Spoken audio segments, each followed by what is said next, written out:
going on the road kasi it's Wednesday and we need to upload a vlog. That's what I'm doing right now. I got 1 minute actually. Buti na lang I am connected to hotspot. Kaya I can work here on the road and his internet is really fast. So, ito na. Oh my God, it's been a very, very challenging morning work-wise and travel-wise. We survived it. So now I am launching unlisted. Make it a public. In 3, 2, 1. Okay. Now, promoting. Oh, diba? Ay, my goodness. Diyos ko Lord. Ang buhay ng isang vlogger, influencer, content creator. Let me work. Let me work. Let me work. Ay! You are. Time check. It's 2:23. And in 2 hours, makakarating na kami ng Vienna. Yun lang po ang update so far. That's my chika. So, 11 a.m. nag-check out na kami sa hotel from Katowice and nag-drive na ulit kami papuntang Vienna, Austria. Kasi mag-spend kami doon ng 2 nights at pag pupunta ka ng Vienna galing Poland, madadaanan mo ang Czechia. 4-hour drive lang to and sakto na siya sa 3 p.m. check-in namin sa hotel. Kung babalakin ninyo mag-road trip, don't forget to do your research sa mga kakailanganin ninyo upon entering a new country. In our case, kinailangan namin bumili ng vignette para siyang RFID para sa mga toll gates ng Austria and also prepare your passports kasi sometimes nagche-check sila sa border. Ayan, dyan bibili ng mga vignette. So, yes, ito naman. Ayan, so may mga coffee to go, or food, ne? So, ito na guys, ididikit na namin. Babe, what is this called? Vignette. Vignette for Austria. So, dapat daw doon sa gilid or dito sa gitna. Doon na lang sabi ko. Yes. Ayan. And that's it.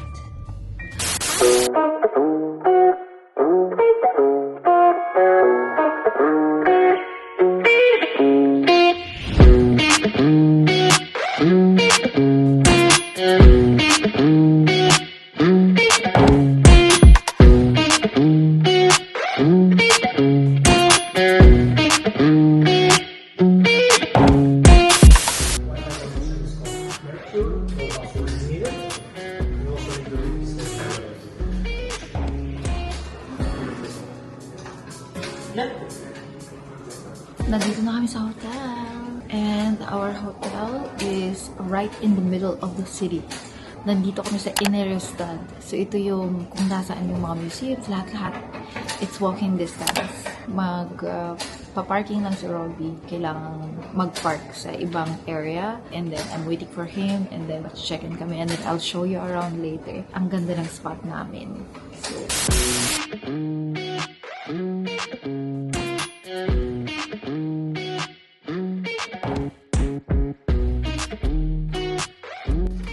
oh, okay. Guys, update. Ito, umupo kami saglit. Nandito kami sa harap ng isang museum and I think this is a garden or a park kung saan kami nakaupo. But it's such a nice weather. You can see sun hitting my face. It's sunset. We're just chill, walking around the city, looking at these buildings na napakaganda at napakaluma pero well preserved. What I like about this city dito sa Vienna, number 1, ang linis. Sobrang linis. And we also finished our dinner. We had our first schnitzel here in Vienna. Mine was amazing. I had organic chicken schnitzel. Ayun, busog na busog ako. Super busog kami. Pakalaki ng schnitzel. Ito lang. We're super chill. Chill lang.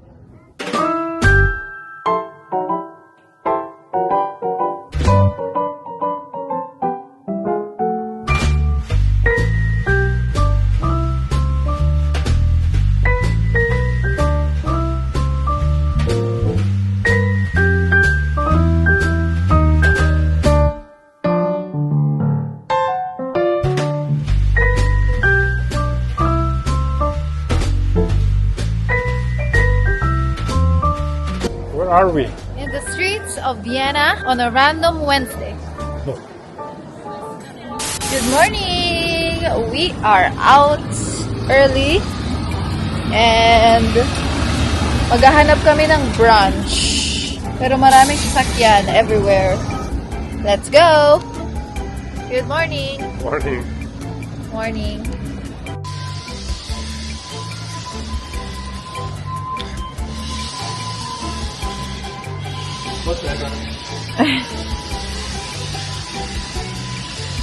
So, nandito kami sa mga Eskinita at hinahanap namin yung brunch place na nahanap niya. Siya yung pumili.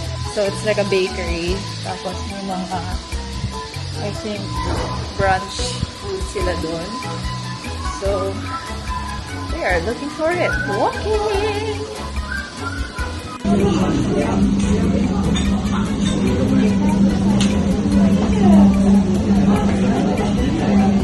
After namin mag-brunch is, ayun, naglakad-lakad kami para makakita ng mga landmarks na malapit sa amin kasi sabi ko nga sa inyo, yung hotel namin is napapaligiran ng mga landmarks sa Vienna and that includes mga architecture, museums, churches, mga ganyan. And here, I am lighting a candle, saying a little prayer and then after that, actually, umuwi na rin kami kasi, girl, nakakapagod din maglakad-lakad ha sa mga streets ng Europe. And then, later that day, sumakay kami ng tram para pumunta sa Belvedere Museum kasi bumili kami ng ticket para makakita naman kami ng konting art. It's actually our first time to visit a museum. Hindi kami mahilig. Both of us hindi mahilig pumasok sa mga museum but in this trip, we did. Nandito kami sa Belvedere Museum and we are waiting for our turn. Kasi 4 p.m. pa kami and it's only 3:39. We're waiting. Nandito lang kami sa labas. And we're about to explore inside. Ticket was 11 euro each. 18?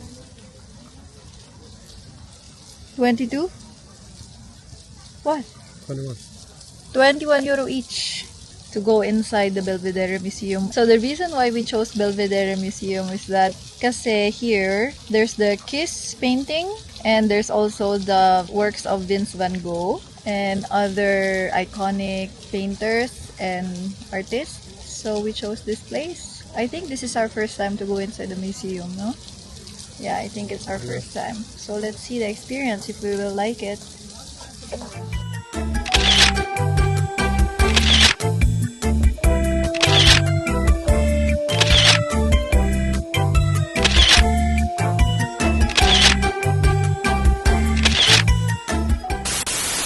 It's been raining in Manila. Kakain kami ng Greek food.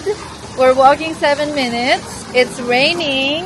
And I think time check, it's already 8 p.m. Kukunin sana namin kanina yung mga raincoat namin, yung mga North Face jackets. But humina naman na yung ulan. Pero medyo malamig. It's raining. So hiniram namin itong payong sa hotel.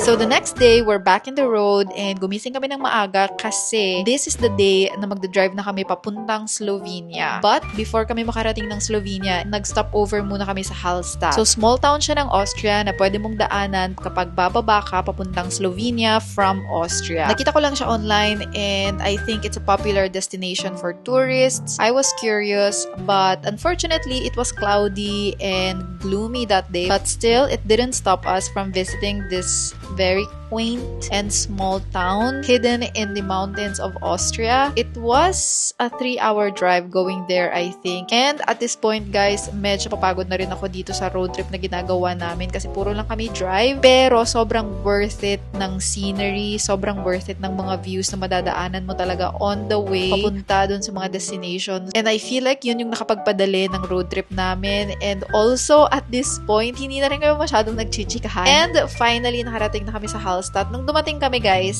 talagang makikita mo ang daming tao talaga. Medyo touristy talaga siya. So, kung balak nyo pumunta dito, i-expect nyo na maraming tourists sa maliit na town na ito. No. Biro. Thumbnail. Hello. So, where are we?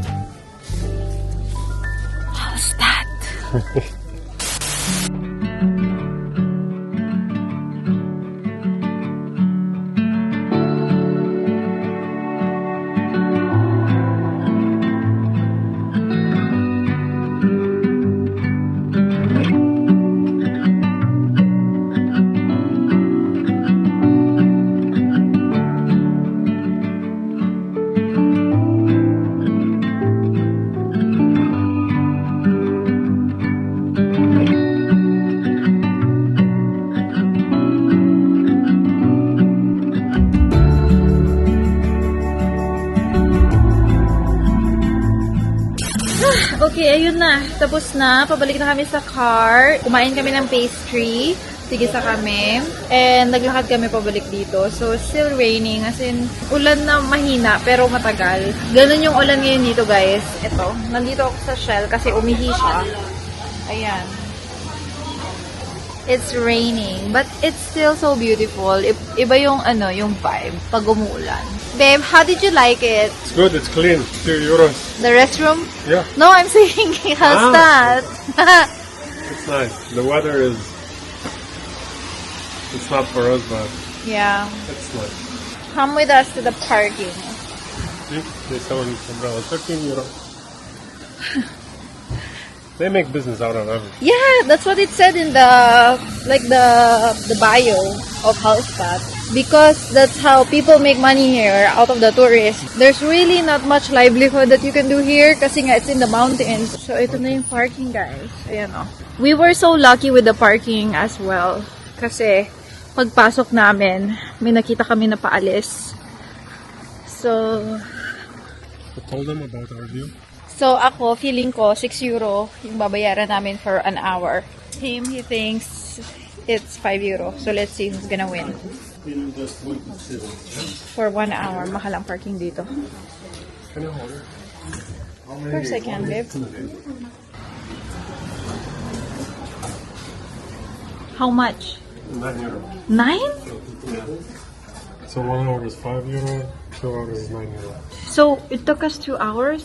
Like 1 hour something, but then It still counts as 2 hours. So, we paid almost 500 pesos for almost 2 hours of parking. I'm so glad that we brought our couple jacket, babe.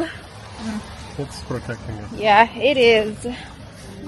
And finally, guys, we're back in the road. And can I just say, sobrang ganda ng mga highway dito. Especially pag dadaan ka ng mga Alps, pababa ng Slovenia. The nature, the colors, the vibes, sobrang ganda. And I feel like pag nagro-road trip ka talaga, hindi mo maiiwasan mapagod. Darating talaga kayo sa point na medyo magkakainatan na din kayo ng ulo. But, ewan ko, nawawala talaga lahat ng pagod ko pag nakikita ko yung nature and nakikita ko lahat-lahat ng mga nadadaanan namin. But anyway, what's important is nakarating kami ng safe and on time sa Slovenia. Nag-check-in kami sa Airbnb and we will spend 2 nights here. Good morning! This is our first day here in Slovenia. Ay, ayun. Nakapagpahinga rin kami kagabi. Masarap yung tulog namin sa Airbnb. Kagabi. By the way, guys, By the way. naka-Airbnb. Kagabi. There's a song, right? Yes, it is. I know. So anyway, ayun, now we are ready. So, babe, how was your sleep? I was out. You were. He was so tired yesterday because he drove a total of 8 hours. Yeah, it was like... Yeah, he drove a total of 8 hours yesterday.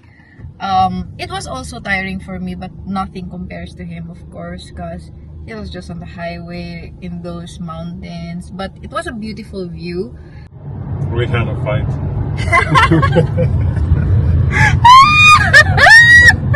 We had a fight yesterday. That's why hindi ko na natuloy-tuloy mag-vlog. Nag-away na naman kami. My God.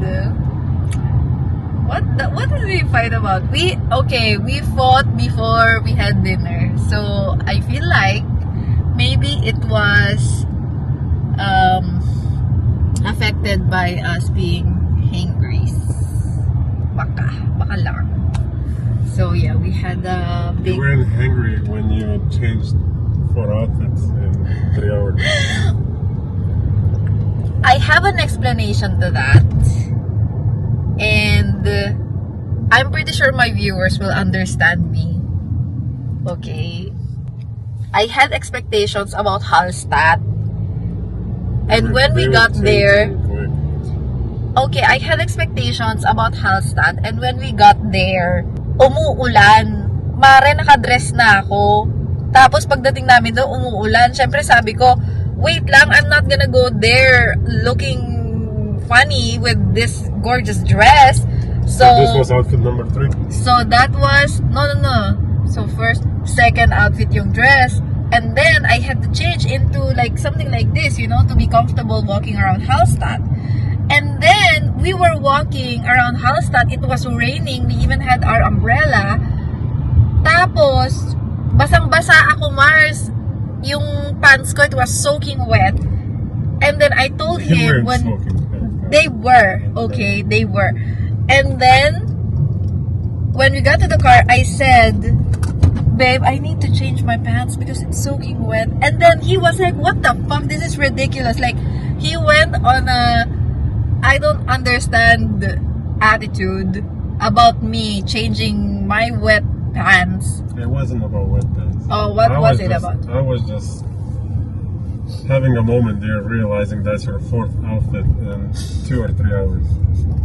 Every time we stopped in the gas, and those hours were in the car. So she changed 3 outfits in the car.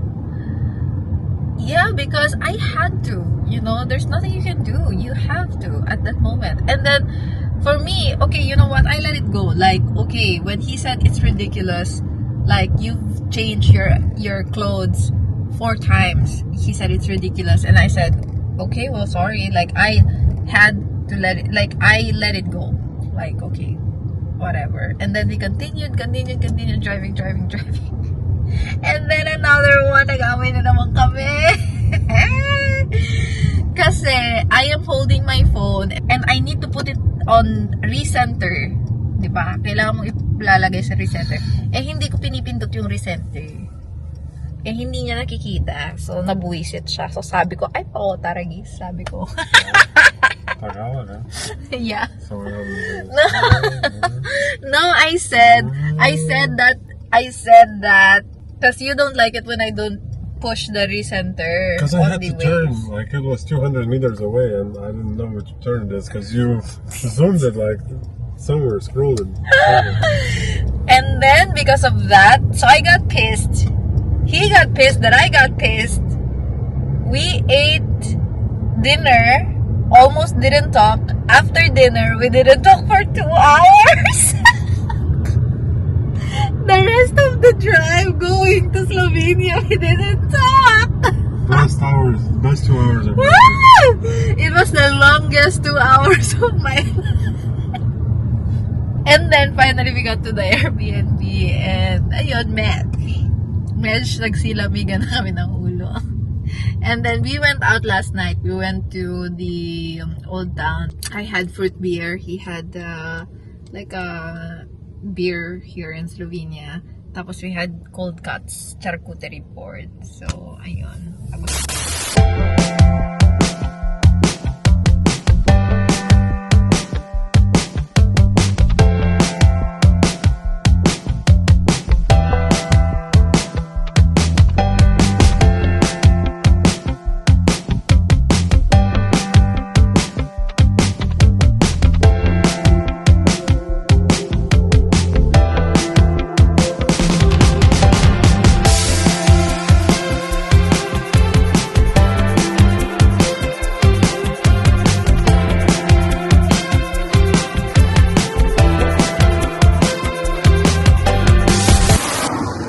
Are walking to the cafe. Nakapag-park na rin kami. Weather is pretty nice.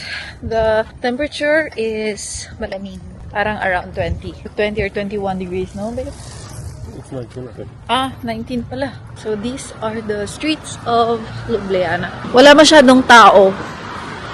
Maybe because it's the time. I don't know. Parang hindi masyadong matao dito.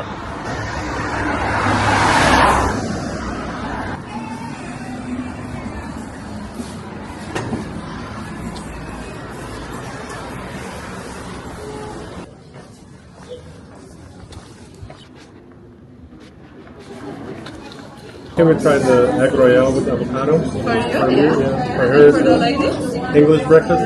Yeah, English breakfast, and then I'll get cappuccino iced. So we can do the cappuccino with ice. Can it be like coffee with milk but ice? Yeah. Because we can. What is it? It's decaf. Oh no. And then I can do your shot with espresso inside. let's just do regular water.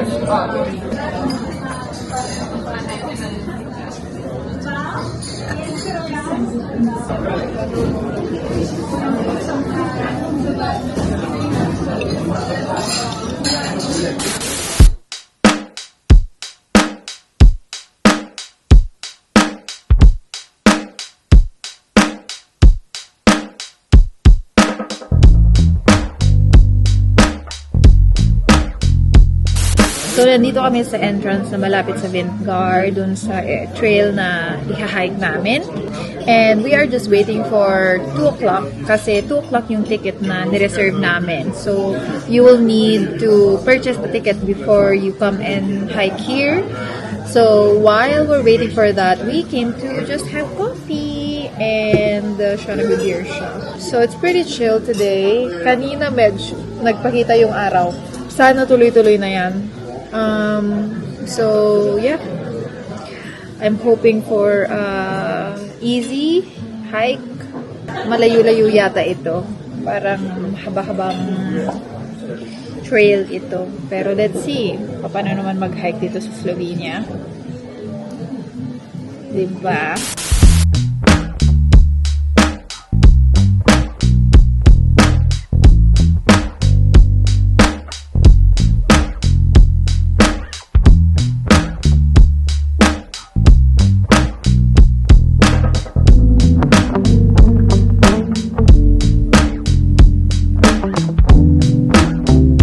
Excuse me, lady. How do you like it here? So, we are now in station 4 and we're walking towards number 5 na.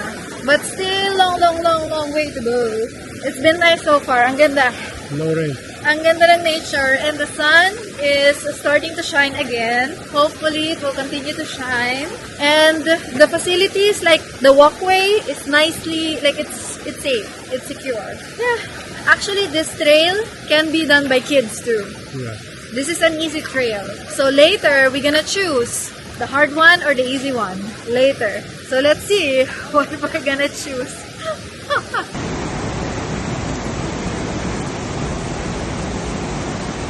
Oh, this is the video.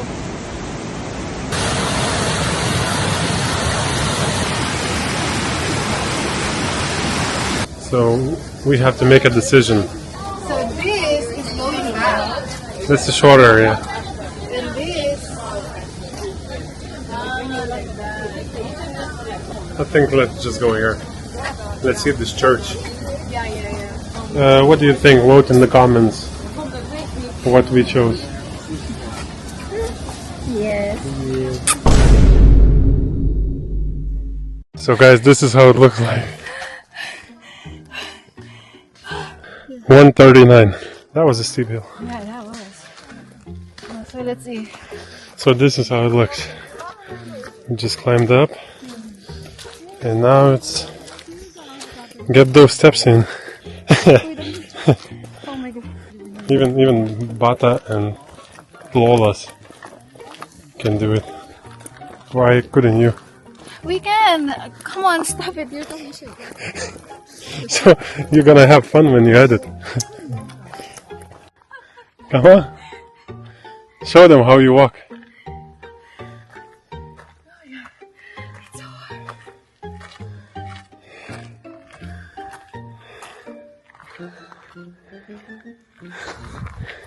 Maybe it doesn't look steep, but it is. Show them where we came from. Oh, I got it. We need to go.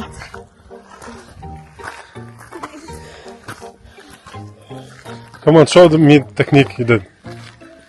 The hands on the hips. Yeah.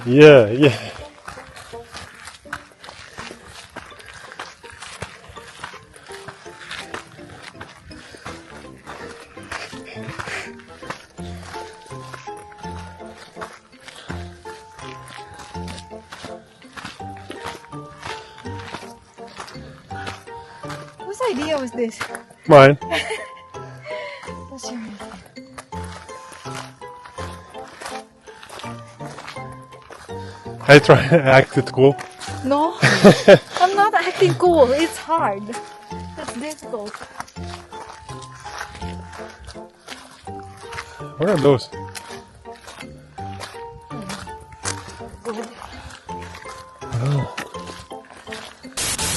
Finally, we are here at the stopover. So it looks like this.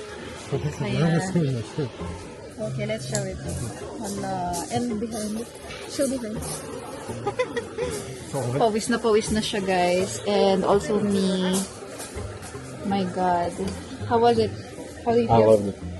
You loved And I it. want to go more. Yeah, we are going more. I It think was- we should make this our content. Hiking. We are doing Euro the road trip. That's our content. Euro hike No. with the car. No. We're lucky with the weather. Yes, we got lucky. It was raining yesterday and this morning, Yeah. and now it's partly sunny. Lucky girl energy worked again. We made it to the church. Yeah. We need to go more. So now it's longer, huh? Longer going back Yeah. to the. But when we go back, like let's say this one, it will lead us to the starting point where we started, like that. Where the bus? Drop off. Yeah. Really? The one with the restaurant? Ah, okay. So yun pala yun. But it was fun. It was difficult but fun. Like I like that nature hike. Kagabi. What is the Tagalog of this? Too big. Very good.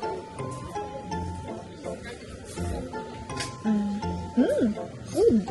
Food not expensive. Not that expensive. Pizza 12 euro. Yeah. I think it's the whole, it's 11 euro, like that. The whole Yeah. thing, like that, which is crazy. This is how it looks like, and you can see a view.